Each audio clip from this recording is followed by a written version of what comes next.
Madeline Astor was the queen of New York's high society when she boarded the Titanic with her new husband, John Jacob Astor IV. Tragically, the iceberg that sank the Titanic also sank her marriage. Madeline and John Jacob Astor were passengers on the Titanic, but only Madeline survived. Her millionaire husband left her an unbelievable fortune. But in a cruel twist, the money came with a diabolical condition. Stay tuned for more on that later. Madeline Astor, born Madeline Talmadge Force, first opened her eyes on June 19, 1893 in Brooklyn, New York, amidst the shimmer of the Gilded Age. As the younger daughter of William Hurlbut Force and Catherine Arvilla Talmadge, Madeline's life began in an era defined by dazzling opulence and high society excesses. Madeline was born with more than just a silver spoon in her mouth. Through her father's French ancestry, she was related to Ephraim S. Force, a renowned builder, while her maternal lineage boasted New York State's Assemblyman Tunis V.P. Talmadge and the illustrious Mayor of Brooklyn, Thomas G. Talmadge. But her pedigree went back even further. Madeline's family traced their lineage back to the founding of America. Through her mother, she was distantly related to Colonel Benjamin Talmadge, an unswerving confidant of George Washington himself. In a somewhat ironic twist given her eventual fate, Madeline's father owned a shipping company. He also counted himself a proud member of the prestigious New York Chamber of Commerce. His maritime prowess anchored the family's standing among the city's elite. With such an illustrious background, Madeline followed her own gilded path into adulthood. Brooklyn's high society embraced Madeline's family as one of their own, with memberships in elite clubs, an enviable art collection, and ties to the Episcopal Church. The Talmadge forces were about as high and mighty as one could get, but Madeline earned her stripes as well. By all accounts, Madeline was as bright as she was rich. She attended reputable schools, Miss Ellie's and later Miss Spence's School in Manhattan, where she distinguished herself as a brilliant pupil. In due time, she graduated with distinction in the spring of 1910. Her education outside of the classroom, however, was far more interesting. Despite her family's pedigree, they weren't at the pinnacle of New York's high society. Mrs. Astor, the undisputed queen of New York's social upper echelons and the mother of Madeline's future husband, notably excluded the Forces from the vaunted 400, a curated list of the creme de la creme.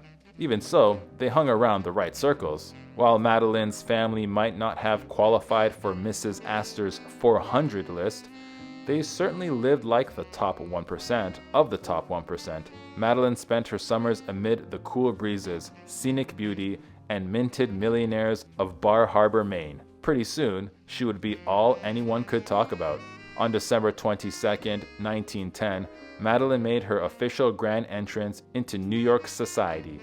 Her peers celebrated her as one of the handsomest of the debutantes of the season, captivating the public with her radiant charm and elegance. From the sea to the salon, Madeline proved to be one of the most engaging socialites on the scene. She had a natural wit and conversational ease that lit up New York's drawing rooms and had her peers hanging on her every word. One man, in particular, couldn't resist her charms. During the waning days of summer in 1910, Madeline had a chance encounter. Against the picturesque backdrop of Bar Harbor, she met the man who would alter the course of her life forever, though not necessarily for the better. In the summer of 1910, Madeline crossed paths with none other than Colonel John Jacob Astor IV. The 46-year-old tycoon and heir to the Astor fortune was the most eligible bachelor in town, though not necessarily because of his looks. Astor was worth an estimated $87 million, today valued at over $2.4 billion. But you know what they say, more money, more problems. When Madeline met Astor at Bar Harbor, the millionaire bachelor was in the midst of a horrible scandal. Just a few months earlier, Astor's ex-wife, Ava Willing Astor, filed for divorce in a highly publicized scandal that exposed Astor's infidelity. And the scandal wasn't over. The reason Astor ended up in Bar Harbor was nothing short of a scandal in and of itself. In August 1910, Ava made an unannounced appearance in Newport, Rhode Island. With her arrival, there was certainly turmoil in the air. Unwilling to cross paths with his recent ex-wife, Astor sailed for Bar Harbor, setting the stage for his meeting with Madeline. It was during that chance visit to Bar Harbor that Astor first saw Madeline. He couldn't bear the idea of not seeing her every day thereafter. Playing tennis with her sister, Madeline caught his eye with her grace and youthful energy. You might say that it was a game, set, and match, made in heaven. Later that day, Madeline teamed up with Astor for a mixed doubles match against their siblings. The game, as described by the New York American, sparked a devotion in him that was constant and intense. But fate, it would seem, was already conspiring against them. Madeline couldn't have met Astor at a worse time. The terms of Astor's divorce prohibited the millionaire bachelor from remarrying in New York for the rest of his ex-wife's natural life, unless a court decided otherwise. Also, he was significantly poorer than he had been. By the winter of 1910, Madeline had become a fixture in Astor's social gatherings. As the guest of honor at his St. Regis Hotel dinners, she found herself stepping into an increasingly public role. But becoming queen of New York's high society wouldn't happen easily. Madeline's relationship with Astor continued to deepen, and the couple began making more public appearances together. By the spring of 1911, Madeline was the subject of whispers among the 400. Headlines began to feature her prominently, with one proclaiming, "New York is interested in Miss Force, a young woman well known in New York society." Other headlines were considerably more brazen. In May 1911, the press took its intrigue a step further. "Pretty girl may marry rich Mr. Astor," read one headline. Soon, similar reports filled the gossip columns, sparking rumors that spread like wildfire. Eventually, Madeline and her family would have to cave to media pressure. On August 1st, 1911, Madeline's father put an end to the ceaseless speculation and gossip. From his office steps, he announced to reporters that Madeline and Colonel Astor were, in fact, engaged. The exact wedding date, however, remained a mystery. Religious leaders from various denominations voiced their disapproval of the pending nuptials. Even the Roman Catholic Church joined the chorus of dissent, condemning the union and calling it a violation of moral decency. Critics attacked both Madeline and Colonel Astor with harsh accusations. Detractors believed their engagement was an extension of his wicked lust and dismissed her as merely a conquest of beauty, subjecting her to the sting of public scorn. But the detractors might have had a point. At 18, Madeline was nearly 30 years younger than her 47-year-old fiancé. The stark age difference, combined with Astor's recent divorce, became fodder for endless gossip and societal outrage, but it may just have been a convenient excuse. Divorce or not, Astor was still the most eligible bachelor in New York, and probably the world. As a result, Madeline began receiving vile letters from other young women who wanted to take her place as the object of Astor's desires. The bitter missives revealed the jealousy and vitriol her engagement had stirred. The relentless scrutiny and hostility took their toll on Madeline. Shortly after announcing their engagement, she fell gravely ill. Reports attributed her sickness to the severe nervous and physical strain of her impending marriage. She didn't even have a shoulder to cry on. By late August, Madeline had regained her health, only to find herself back in the public eye. Reports of her dazzling $30,000 engagement ring, which is about $843,000 today, and rumored $5 million settlement reignited the media furor. This time, her true friends came to her rescue.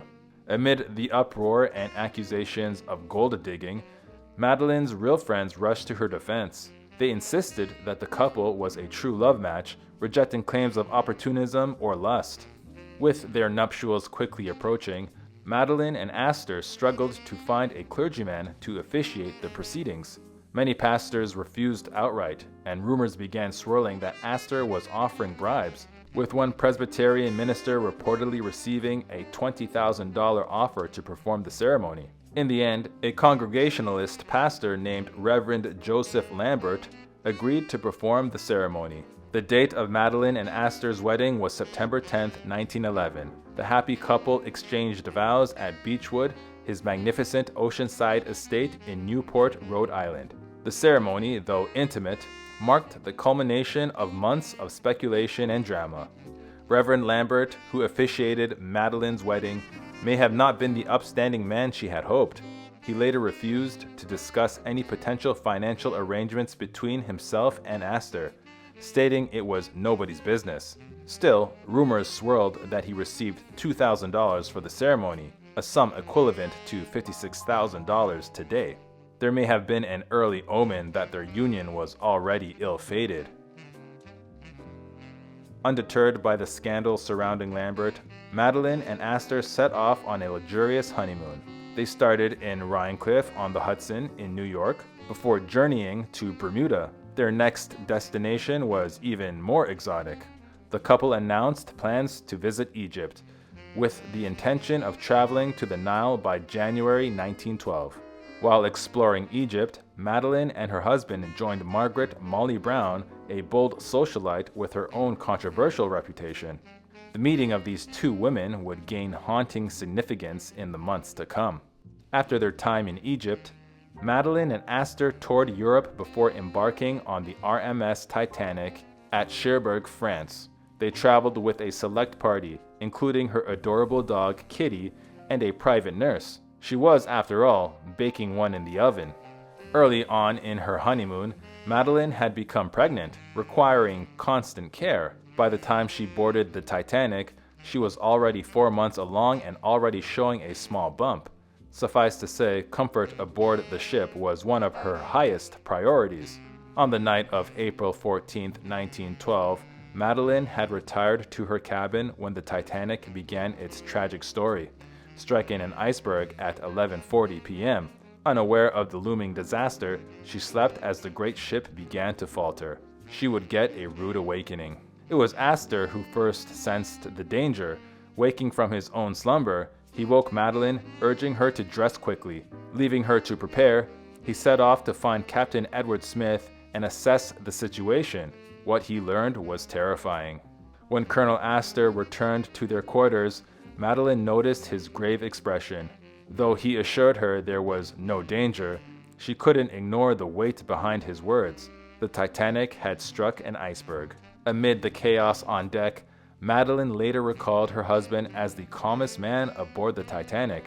His steadiness became a source of strength during the unfolding disaster. Colonel Astor's confidence in the Titanic seemed unshaken. Witnesses overheard him declare, "We are safer here than in that little," referring to the lifeboats that the crew were lowering into the water. It's not clear whether he believed those words or not. Madeline almost certainly didn't. Though outwardly calm, Colonel Astor insisted Madeline change into warmer clothes. Standing on the deck, he helped her don the layers his valet had grabbed for her, determined to protect her against the freezing night. Even amidst the chaos, she proved the strength of her moral character. In the midst of the commotion, Madeline noticed third-class passenger Leah Axe with her young son. In a gesture of compassion that clearly demonstrated her charitable and selfless spirit, she gave the mother her fur scarf to help warm the baby up. She clearly didn't understand the grave situation they were in. While waiting for further instructions, Madeline and Colonel Astor retreated to the gymnasium. Donning their life jackets, they sat on mechanical horses while Astor cut open a jacket with a penknife to show his wife its inner stuffings. Little did they know, things were about to take a much darker turn. When the time came, Madeline, her maid, and her nurse boarded Lifeboat 4. However, to get themselves properly situated, they had to maneuver themselves through a first-class promenade window. It was a perilous move, but her husband was there to assist her. She had no idea that these would be their last moments together. Colonel Astor asked Second Officer Charles Lytler for permission to join Madeline on the lifeboat, citing her delicate condition. However, Lytler denied the request, saying that women and children had to go first. The account of what happened next is heartbreaking. Survivor Archibald Gracie IV later recounted Madeline and Astor's final exchange to the U.S. Senate Titanic inquiry.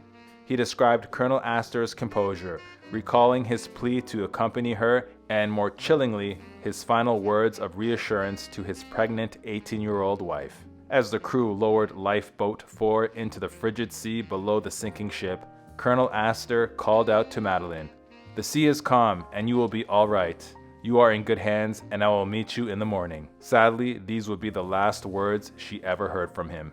But her real struggle was just beginning. Only a moment before Madeline's lifeboat made it into the water, around 1:55 a.m., a man in a state of great excitement jumped from the deck. The crazed and panicked passenger landed among Madeline and the other women on their lifeboat. He proved to be almost as dangerous as the sinking luxury liner itself. Madeline took up an oar alongside other women in the lifeboat, rowing desperately to escape the pull and whirlpools caused by the sinking ship. When the Titanic disappeared beneath the waves at 2:20 a.m., its force nearly pulled them down into the Arctic waters. As icy seawater flooded into their lifeboat, Madeline and the others bailed it out with frantic urgency. Once the whirlpool calmed, they rowed back to rescue survivors, managing to pull 6 men from the freezing water. Despite the chaos, Madeline maintained the greatest courage and fortitude, but no amount of courage could prepare her for what came next. Colonel Astor, his valet, and even Kitty, their cherished Airedale Terrier, perished with the sinking of the Titanic. Only Madeline, her maid, and her nurse survived, clinging to life in the freezing Atlantic until the crew of the RMS Carpathia pulled them to safety. When Madeline returned to New York, she was a ghost of herself. Reportedly, she was dazed by shock and suffering from a nervous collapse. Her doctors prescribed strict bed rest to help her recover from the traumatic ordeal and to protect her pregnancy. Physicians ordered Madeline not to speak about the tragic sinking of the Titanic, fearing it would worsen her fragile state. They noted her badly shattered nerves, adding that she spent much of her waking hours weeping with the recollection of the horror she had endured. She just sounded happy to be alive. By the end of May 1912, Madeline held her first social gathering since the tragedy. Alongside fellow survivor Marion Thayer, she hosted a luncheon to honor Captain Arthur Rostron and Dr. Frank McGee of the Carpathia, the ship that had rescued them. The only comfort she had left, however, was a vast fortune. Colonel Astor's will left Madeline $100,000 outright, plus the annuities from a $5 million trust fund, and the use of the family's Fifth Avenue mansion. However, these provisions came with a caveat. She would lose the trust income and house if she ever remarried. Fortunately, she had more to remember her late husband by than just his money. On August 14, 1912, Madeline gave birth to her son, John Jacob Jakey Astor VI, aka the Titanic Baby. Colonel Astor had left a $3 million fund in trust for his unborn child, ensuring Jakey's financial security. With the miraculous birth of her child, however, Madeline could no longer avoid the media. For years after the Titanic disaster, Madeline led a quiet life, focused on raising her son, Jakey. It would take her another few years to fully recover from the tragedy. On June 22, 1916, Madeline did something that indicated she had finally put that horrible incident behind her. She married her childhood friend, William Carl Dick, in Bar Harbor, Maine. Though this marriage cut her off from the Astor fortune, she seemed happy again, producing 2 more sons. However, even this second marriage hit an iceberg. Madeline and Dick divorced on July 21, 1933 in Reno, Nevada. But she didn't spend nearly as much time mending her broken heart as she had after Astor's frigid demise. Just months later, on November 27th, she married Italian actor and boxer Enzo Fiermonte in New York City, eventually settling in Palm Beach, Florida. Still, true love evaded her. Madeline's third marriage to Fiermonte ended in divorce on June 11, 1938. Unlike her previous marriage, she had no children with Fiermonte, and her life once again shifted towards solitude in her Palm Beach mansion. However, she was haunted by the ghosts of her past. Like an iceberg out of the briny blue, Madeline passed on March 27, 1940, at just 46 years of age. The official cause of her demise was an undisclosed heart ailment. However, there is speculation that the real cause was more devastating. Some sources claim that Madeline's heart failure was the result of an overdose, a poignant close to a life marked by tragedy and resilience. Thanks for watching History Exposé. If you love uncovering the best stories in history, hit like and subscribe to keep exploring with us. Don't forget to visit our main page, Factinate, for more incredible facts about everything.